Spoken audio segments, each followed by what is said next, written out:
ধর্ষণের সর্বোচ্চ শাস্তি নিশ্চিত ও দ্রুত বিচার ট্রাইব্যুনালের মাধ্যমে বিচার সহ ৫ দফা দাবিতে বিক্ষোভ মিছিল ও অবস্থান কর্মসূচি পালন করেছে ইনকিলাব মঞ্চ।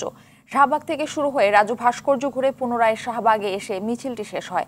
এ সময় দাবি আদায় না হওয়া পর্যন্ত বিক্ষোভ ও অবস্থান কর্মসূচি চালিয়ে যাওয়ার ঘোষণা দেন ইনকিলাব মঞ্চের নেতারা। তাদের দাবি, দেশবিরোধী ষড়যন্ত্র রুখতে লাকি আক্তার সহ সকল দেশদ্রোহীদের গ্রেপ্তার করতে হবে। পাশাপাশি গণহত্যাকারী খুনি আওয়ামী লীগকে নিষিদ্ধ, পিলখানা হত্যাকাণ্ডের বিচার করতে হবে। দেশকে অস্থিতিশীল করার প্রচেষ্টা করলে ছাত্র জনতা তা রুখে দিবে বলেও হুঁশিয়ারি দেন নেতারা।